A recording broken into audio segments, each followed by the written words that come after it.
Hi everyone. I literally just finished and it's day 5. Like, okay, 5 days. It took me 5 days to finish this book, Duel of Hearts by Diane Farr, however it is pronounced. I have no idea because this is an older book. I don't even think what's the year for this? Oh, 2002. It's still relatively oldish. It's 2017, so. And I'm not keeping it. This was somewhat a disappointment to me. I thought it would get better, but it didn't. I didn't like our main characters, like Delilah and Drake. Like his nickname is Drake, and I didn't like their characters. Like, they're supposed to be, like, as told in the story, like, they're very abrasive characters, but they enjoy arguing with each other, apparently. And I did not like that. And this was really short. It spanned, like a week. And they're marrying, but at this time of year, like, this is, like, in the year of our Highness, like, Queen Victoria. Like, it's the Victorian Regency age, like, somewhere in that area. And, you know, there's earls and all that such. And, like, the clothing that they wear, like, okay, yes, sure, you can fall in love. But, like, no. During the Victorian Regency age, I can give a little leeway of, like, how short a time that people, like, decide that I'm gonna marry you, or, like, I fall in love with you and I want to get married, and all that such. I can get a little, you can have a little leeway for that time frame. But this is just ridiculous. I don't like it. And the other thing is, our perspective isn't, like, third person, but it's always in Delilah's.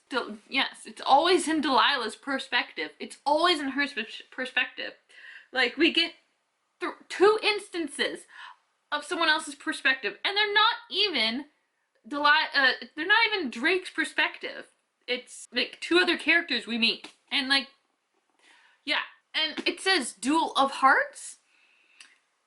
We don't even get Drake's point of view at all. Like, 0. Like, we get to see, like, how he's reacting, but, like, from another person's point of view, like from Delilah's point of view, we only ever see Drake's reaction to anything to him. Like, we only visibly see his reaction. We don't inwardly see his reaction. Like, we don't see what's happening in his head, how he feels, and, like, when he's alone, we don't get to understand, like, how he's feeling and how he's changing from, like, I really dislike this woman to I've fallen head over heels in love with this woman, and oh my god, and, like, this woman is fucking annoying the way she falls in love with him, and it's just, it doesn't make sense at all. This book doesn't make much sense at all. So this entire thing is stupid. I'm sorry, but this is stupid. It is ridiculous. It is stupid. I've read enough romance books and enough Victorian Regency age, and when I say that, it is, like, late 1700s and throughout the 1800s, and, like, early 1900s, like 1900s and 1910. That's about as late as the Regency age gets, until, like, the clothing starts changing and we get, like, what is it? Like, the flapper age? I don't know what that is. But, like, you get to start seeing flapper dresses. You see, like, the bowl, haircut. Like, you sort of, like, it's cut on the woman's haircut. Like, the woman's haircut is cut to here. They have, like, bangs here, and it's kind of cute on some women, and all that. So, like, it's just before that time frame where the clothing starts really changing. So, yeah, this is ridiculous. And I'm not keeping it, obviously. And I don't recommend you read it because it's ridiculous. It is stupid. It's not even like, oh my god, this is so ridiculous. I love it. Like, it's not that endearing type of ridiculousness. This is, like, stupid. I want to rip this book in half and throw it in a fire. Ridiculous. I wasted a week reading this pretty much. But I didn't know that when I first read it. So, yeah. Not keeping this. Goodbye. Blech. So this is my next book, Venus by Jane Feather. Now this is the first in a series, so I can read it. And yeah, I can't read my Drake book because it's only been a week since I put it in, and I have to wait at least 4 weeks before I can do another interlibrary loan, or, you know, wait. And I don't want to wait because, like, if I haven't gotten the book in now, yeah. And I don't want to really start reading my Dark series yet because I can read this before it. Yeah. I don't want to start a series. I just hit myself. I don't want to start another series, but as this is the very first in a series and it comes before Kristin Feehan, it's okay. I don't mind. I will have to write down the next books in this series, like on my little slip of piece of paper right here. I still have other books here, like I have like the Drake, Shannon Drake stuff here that I have a lot to read before it. And then I have the Ingo series. Yeah, which as I said in my review, I wasn't too happy with it, but there are stuff in there in the book that I am curious about to find more information. And that's really it. I'm not really happy with the characters. I'm not really happy with the progress of the story, but there's stuff in like the back history that I want to understand better. I want to just to make more sense of that. So anyway, I'm gonna start this book from the New York Times best-selling Jane Feather. All these books are saying like they're the best-selling author, but should actually say from the New York Times, one of the best-selling or something, because it's not like, oh my god, everyone else is like, crap, this is the best-selling author. It's like Jane Feather, author of To Kiss a Spy and Kissed by Shadows, comes a deliciously sensual tale of intrigue and temptation. Oh my gosh, I can't even pronounce words properly. The last thing Lord Nicholas Kincaid expected to see in the gloom of a London tavern was a vision of loveliness. When she led him to a bedchamber with a come-hither smile, there was no question of resisting, until he realized the lying wench meant to render him senseless so the landlord could rob him blind. Why? That's how the handsome lord made the acquaintance of Miss Polly White, a ravishing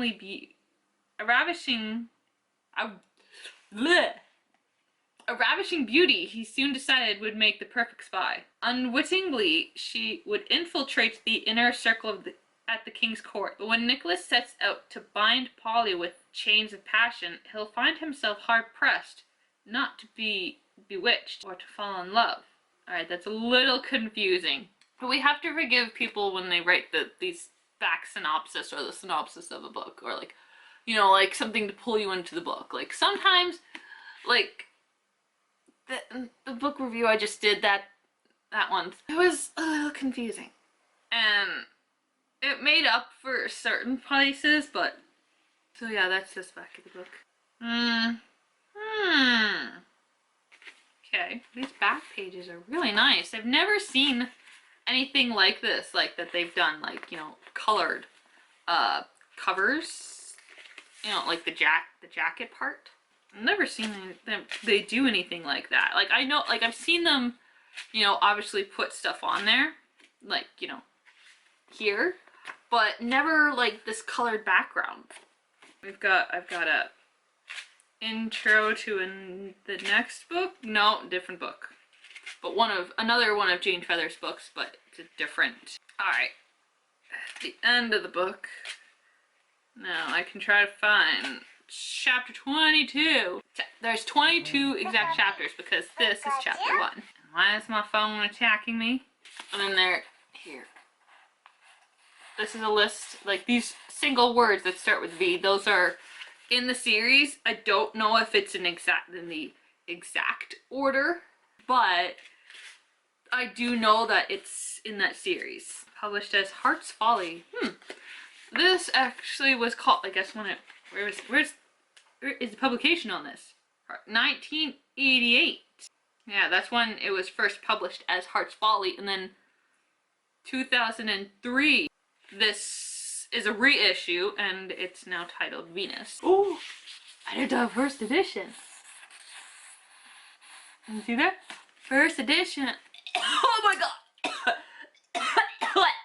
Oh my god. Ugh. Alright. What time is it? Okay. I'm going to read this part here, hopefully before my sister arrives home. Gingerly, Polly lifted a corner of the quilted coverlet. Inserting herself between it and the feather mattress, she lay motionless, holding herself away from the large male body beside her as she tried to decide what to do next. Neglectfully, her planning had not taken her further than this moment. Perhaps she should not do anything, simply wait and see what happened when her bedfellow awoke. Besides, it was wonderfully soft and warm in this enclosing darkness. Her body seemed to be sinking, heavy as lead, into the welcoming arms of oblivion. Nicholas became aware of something warm pressing into the small of his back. The sensation seemed to twine so inexplicably with the rich sinuousness of his dream that when he moved his hand to identify the object, he found the bare, silken curve of Polly's hip. He was not unduly surprised until reality exploded. Lord of hell! He yanked aside the bed curtain so that the pale light of the risen moon could offer some illumination. The golden lashes swept upward. Shock leapt from the deep hazel pools as Polly stared in utter bemusement into the sleepy, furious face hanging over hers. Then she remembered where she was and why. It clearly behooved her to do something. Instinctively, she reached a hand up to touch his lips. Her own mouth curving in a warm smile of invitation. Oh my gosh. Alright, so if I'm understanding this right, this is a good mixture of both the male and female perspective in the third person. That should be good, and it's a nice thick book. Even though it's 22 chapters, it's about the same length as that. The chapters are a lot longer, and so this should be a lot better. Plus, there should be actual sex. In that one, there was zero sex. There was a lot of kiss. There was a heated kiss in there. And that's about it, which is stupid. So, this is my next book, and I should be finished it in a week's time. I won't be able to do much reading tomorrow. I might be able to do some tonight. I should be able to do some Sunday. But it depends on the situations. But anyway, my next book, and I hope you enjoyed this the actual review was really short. I hope you enjoyed it, and you can hit the like button there if you did. And if you have any comments about this book, you can let me know down below. I can't talk because I don't know why. My head feels a little tight. Meh. I don't think that helped. Anyway, again, I gotta take it out anyway. I hope you enjoyed this review. Again, you can leave comments down below if you've read it, if you enjoyed it, if you didn't. Just don't be negative and don't be nasty, because we do not need that in the world, okay? And yeah. And if this is the first time you're watching my video, please hit that big red subscribe button down there by my picture for more book reviews, hauls, unboxing, unbagging, because some things come in a portmanteau envelope or a plastic bag wrapped thingy, vlogmas, random vlogs, and random videos. I have no idea what to categorize. Alright, I gotta go relax because I'm kind of tired. I need to take my hair out and brush it. And I don't know. I'm gonna watch more Maxim Daddy. I'll leave his link down below because he's actually kind of funny. So, yeah. Again, I hope you enjoyed this video, and I'll see you in my next one. Bye!